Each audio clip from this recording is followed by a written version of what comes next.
Can you hear me?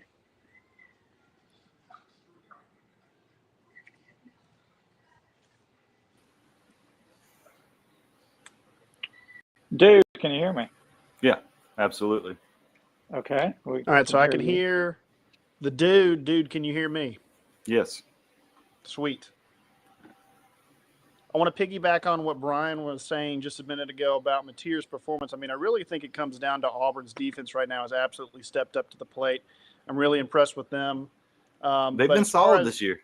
But as far as for Jackson Arnold, we got to talk about Coleman. Coleman is having an unbelievable game. Yeah, he has. And I feel like I'm surprised that he is not an Alabama wide receiver. How did we pick him up? I'm not 100% sure because he's playing. I will say one thing I do not like about Coleman, but I get he's trying to be flashy. If you'll notice, he's wearing 2 separate diamond watches on his wrist right now. I guess in case one goes out. Yeah, lots of egos in the sport, so not surprising. But he's definitely backing it up with his performance right now. But I'm saying that is why he is not at Alabama. He definitely has that ego, and he knows that at Auburn he can be Coleman and not Alabama receiver. I don't know. I would argue and say that, Alabama receivers, they become the household names, right? I think that's kind of been their MO the past decade or so. Right, but he is the receiver at Auburn instead of competing for that spotlight. You know what I'm saying? I think maybe it was at Fields. I think is he number 5. I think he's had some good ones over the season. He's only had one look this game, and Arnold overthrew him, so we'll see. How about Falk, though, stepping up on defense? He's got I know that's sack and at least one solid tackle that I saw, but he's being where he needs to be each time. I believe, is 17. He's been all over the field. He's been playing great, really boxing up Mateer and making them really have to make some tough choices, which, what is your feelings? Is Mateer given a Heisman performance this game? Like I said, he's been kind of iffy when he needs to be solid. He could show out, and this second half is going to be where we really see, it's going to be Mateer leading Oklahoma to a decisive victory over Auburn, or it's going to be Mateer is the reason Oklahoma's offense just wasn't enough. I'm going to go ahead and tell you, I did not. Well, apart from some questionable calls, happy about Auburn's performance, except for offensive side, especially the one series where I think we went negative 50 yards. Obviously, you don't want to see that out there, but stepping in, doing what they need to do. Arnold's getting a little bit better confidence. He's getting the ball out a little bit faster. He's still struggling. If he gets too much pressure, he's understandably starting to throw the ball away a little bit more instead of trying to pull it and see if he can make a run. Oklahoma's not going to allow that to happen, which is interesting too, because I just had a conversation with my dad about his complaint was, why isn't Auburn running the ball more? And I was like, well, you analyze Oklahoma's defense. Clearly they've got the run shut down, but they've been gashed by these long pass plays, which I'm happy to see Auburn is able to execute. We talked about that at the beginning of the season. Is Auburn going to be able to execute this free scheme that he's got set up? And I'd say for the most part, I'm seeing it. As long as Arnold has the time to make the pass, and you got guys like Coleman that are making the plays one-on-one, especially in these bad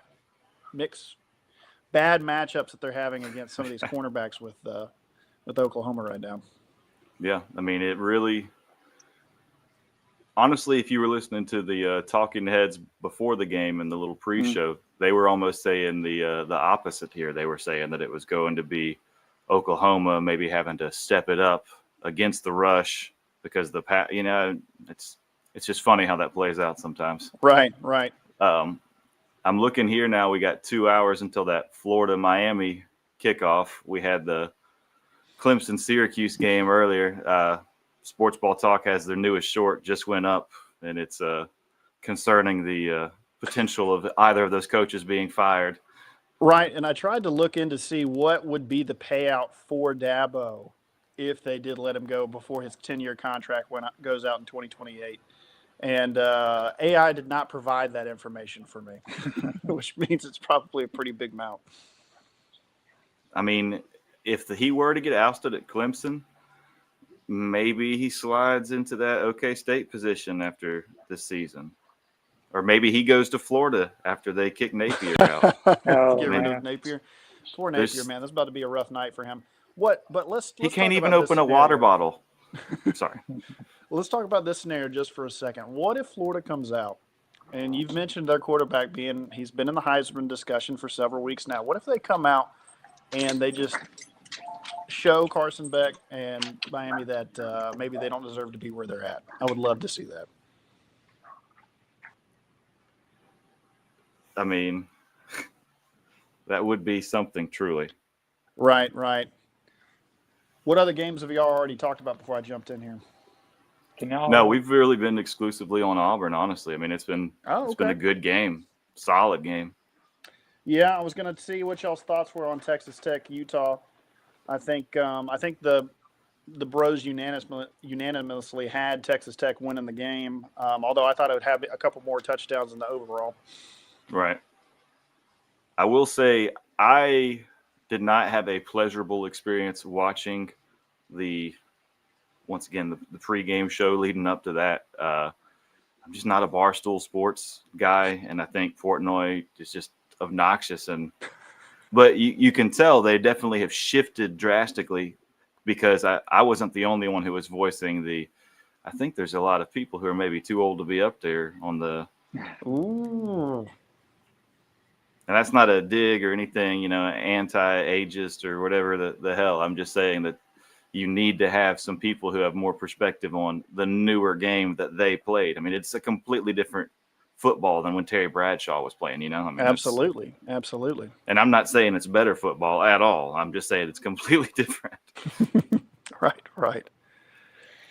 Well, the other game that I caught the tail end of, obviously, was the Razorbacks and the Memphis Tigers. Memphis coming away there with a huge fumble recovery to end up putting the dagger there in Arkansas's back, which I hate it for the Razorbacks. I was thinking they were going to pull it out, but we talked about it in the show as well. Memphis has had a good couple years, and this is no different.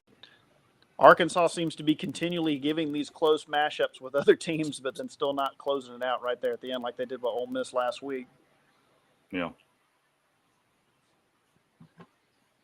Can everybody hear me? I can hear you just fine, bud. Okay. Can everybody hear Brian? My next question. Now I can hear Brian. Oh, okay. Okay, we're good now, I think. Oh, yeah, bud. Did y'all catch any of that, or? No, we were just going over some of the other hot games today. The Arkansas game, for one, is what GB was just touching on there. Yeah, I know a person that's going to be real upset about the way that ended.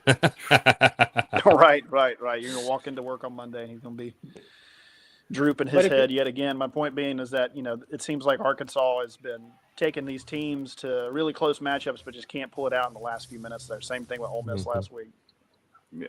I will say GB, unfortunately, I think one of the outlandish calls you made just isn't going to play out, because Tulane's only got 3 points right now, and Ole Miss looks pretty good. Did you commit to putting that in the show too? I had paused it based on trying to get what y'all's picks were for the Friday night matchups. I didn't continue through to see if you left the Tulane footage in there, but. Oh no, I just left our conversation. Although it would have been quite funny to edit it as you being just all the way in on Tulane. Well, yeah, you guys are talking about not being able to finish drives. I mean, that's what Auburn and Oklahoma have been doing the whole freaking day. Nobody's been able to finish a drive. It's just been pop after pop after pop. There's not a good running game between any of them, and you're getting chunk plays. That's it. So, I don't know. We'll see if they make any adjustments. Right, and I think when you dropped off, we were talking about assessing each of the defenses and understanding that, Oklahoma's defense is absolutely shutting down the run anytime it gets set up, especially, Jackson Arnold. I'd be surprised if he's got any positive yards for the day. He's been sacked 7 times. Yeah. That's as many as they've done the whole season up to So if you're only able to execute these huge chunk plays for 40 yards at a time, hey, go for it. So that's can I what ask Oklahoma's struggling to cover. Can I ask this question since we brought this up? Now, because he was on Oklahoma's team last year, do you think another team's going to be sacking him that much? Or, do you think that's any advantage there? I think that definitely plays a factor in this game. Yeah. No way there's not personal Oklahoma's feelings. Defense is playing great. Did you guys Yeah, they catch the showed the coach's interview beforehand? Like when they were asking him about the quarterback and all that, and he was like, "Yeah, no, I don't even. What's the guy's name? Huh? Who? No, Oh, my no, God. I don't even know the guy." I know I saw the footage pregame where that Arnold comes out and he was all to the boos and he's like raising his ear up to the Sooners crowd and trying to get them all hyped up about it. And I mean, Yeah, I you think can't- for the most part he's still playing solid despite that. So I'm happy to see that. Yeah, you can't let that get to you. No. I think the correct thing is just to lean heavy into it. Ham it Right, up. right, Just, exactly. Take that hate, and it's going to feel that much better when I crush in your home. That's the mentality you got to have. What's the second half predictions? Brian, you mentioned trying to make some corrections. I mean, who do you think comes back from halftime and makes the corrections that they need? Who are you feeling towards? I called Auburn by 2. Y'all said I was ridiculous. I am maintaining. I said Auburn by 3. Record shows. The way they're playing, I mean, it might play out like that, but we need to see if Mateer's actually a Heisman candidate, and he's going to need to show something out in this second half because he's looked like the poo-poos in the first half. And I gave Auburn its due. The secondary has shut down his first and second read every time. Mm-hmm. So, kudos to them. It's, who's better, who's, is he not that good, or is Auburn's defense showing out? And it's I think that's the question that really is going to be answered in the second half, because first half, Mateer, I wouldn't even put in the conversation of a Heisman. Mm-mm. And that's coming from the guy that's been preaching Mateer for the past 4 weeks, myself. And so I was a little conflicted going into the game because I thought, well, I want Mateer to have a good game, but I also want him to be sacked at least 15 times.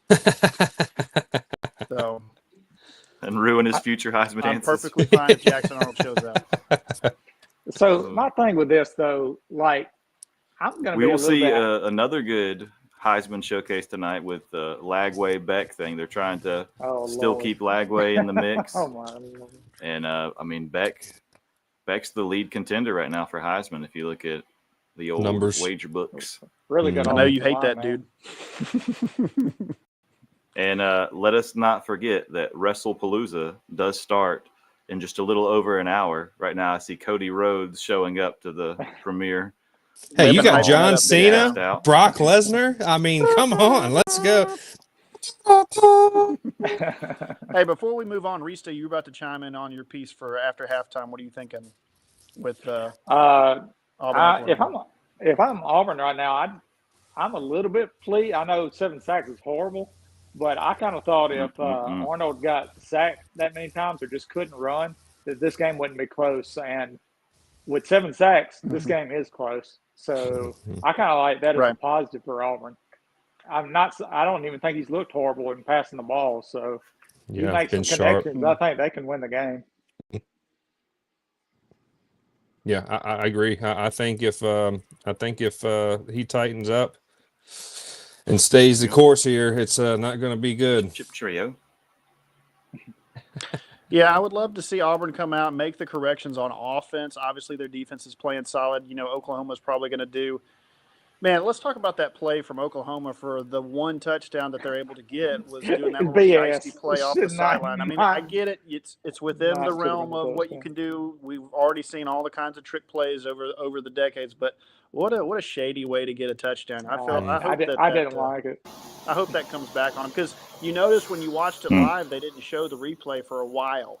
Yeah. So we came a couple commercial breaks later, and they're like, "Oh, hey, when we actually watched this."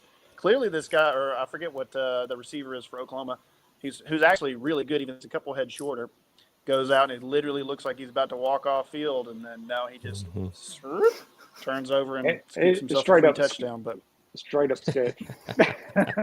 Got to get it how you can get it. But I mean, no. That Auburn's defense has been playing so well that's what they're having to resort to actually get points on the board. So, yeah.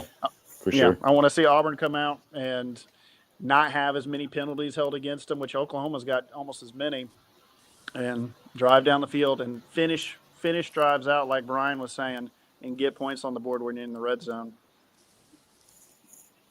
Yeah, that's key. Absolutely. All right, I'll pass it up to Coach. Let him know the game plan, and it should all be solid. GB, since you're an Auburn fan, can I ask you if Auburn pulls this out? I mean, I think this is a pretty good team. Like, this would be a pretty good win. I mean, I Yeah, think this is Auburn would be going in the right direction Oh, yeah. here for the season. yeah, this absolutely would. I mean, I think Auburn's been going in the right direction the entire season for sure. To answer your question on that front, How'd you obviously a feel win from that? here, really, and I think I'm going to probably steal this from the dude. Is going to show Auburn losing very little games the rest of the season, which is something that I have not seen in many years and would like to see as an Auburn fan. We'll say that much. I'm just saying, it seems like the earlier I made predictions, the more accurate they're going to be. It's almost like you got the inside scoop. Well, I mean, that'd be nice. That would be very nice. Although we'd probably see a lot more Oakland Raiders Super Bowls. All right, so to specifically answer your question, Rista, if Auburn wins this, I think the next big question mark obviously would be Georgia in 2 weeks or in October 11th. And then, oddly enough, I would be kind of curious. It's at Vanderbilt back in November 8th. Auburn's going to play there. Vanderbilt's playing so solid this season. I'd be terrified to go. They really are. And then Alabama, who's on a correction course right now, obviously the Iron Bowl. You can coin toss that on how you think it's going to go. But yeah, Alabama kicks your ass. I mean, that's an amazing season that Auburn hasn't seen in several years. Yeah. This Iron Bowl in particular will probably be the best we've seen in several years, if not since the mid 2000s. Like, agreed. This will be good. I am quite excited. Going back to the first question though, if Auburn pulls out a victory here, I think they absolutely are a top 10 team, and they are then from the rest of this point onward, they are absolutely playoff discussion, and they will be a team that you see on, pick a sports show. You will see something about the Auburn Tigers consistently. I mean, they definitely deserve it over some of the teams that are up there in the AP poll right now. I mean, Alabama might be one of those. I don't know why they're ranked number 14 right now, to be honest. At least they won a game. I mean, shit. Don't worry, Notre Dame's solid. Notre Dame's solid. We'll be up there. There's a big question mark for Alabama next week. Alabama's got Oklahoma as well. So what happens from this? Let's say, depending on the outcome of this game, Oklahoma wins. They're solidifying themselves in the top 10. They go play Alabama. Then it's the Alabama discussion of where they need to be ranked. No, we owe them one. That we're going to dry hump them up the field like you guys should be doing. I feel like this is still, welcome to the SEC, bitch. As it should be. As it should be. Well, I tell you one thing, they're looking a lot better than Texas right now. I believe in Arch. Hey, I think Arch gets his shoulder worked out. We're solid, folks. Got to get him fixed up, though. Are there any other games that y'all were tracking earlier? Obviously, Tennessee we knew was going to blow out UAB, although UAB put some points up. They ended up putting 24 points on the game. How many did Tennessee score? 56. Yeah, that's what I thought. All of them. but Tennessee did not. They were under 35.5. But anyways, someone had predicted they would go over that, and then UAB scored more than I needed them to. It happens sometimes. Mm-hmm. I will say we still have that good Florida rivalry game coming up tonight, and then we also have Illinois, Indiana. Those I am looking forward to getting my football fix today for sure. Mm-hmm. You're really getting a good fix. I mean, I feel like the Texas Tech Utah game, especially the first half, was really solid. There were so many game, which is living up to the hype. You've got, like you said, Miami, Florida later on, and you've got Illinois and Indiana. I mean, as we've said on the show many times now, you're getting some good Saturday matchups every single week. It's not just the one game anymore. Yeah, and Indiana's one of the teams I've been preaching up all year, man. I hope they go out here and punch Illinois right in the freaking mouth. I just make a statement. I mean, because if they do, then they should literally swap rankings. Yeah, I would say Indiana could easily take. They're number 9 right now. Indiana slides takes 9, so, yeah. Or Indiana takes 10. Auburn takes 9. I think possibilities for if both those play out. Right. And then, of course, Vandy, like you said, Georgia State, that's a big game right there. Not necessarily because we're worried about who's winning or not, but that's a big game for the gamblers because that had a fairly hefty spread on it across the board there. Mm-hmm. One of the games we mentioned earlier in the show too to kind of keep an eye on was the Michigan-Nebraska game, and it seems to be holding true. We're in the third quarter tight right now. Michigan's only up by 3. Oh wow! Well, Which, love to I see mean, those Cornhuskers pull that out. I was going to say the South Carolina game with Missouri, that could very well end up being a fierce game too. You know, that's Missouri's looked a lot better than I thought they were this year. I'll go ahead. them alpha males. He might not be able to speak very well, but he football nice.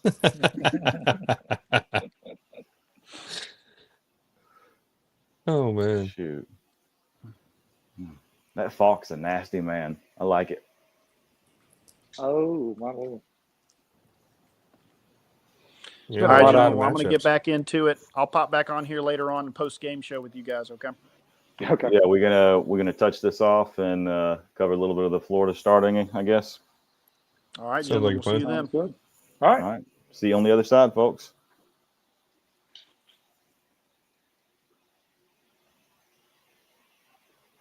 I got you, Rista. Okay.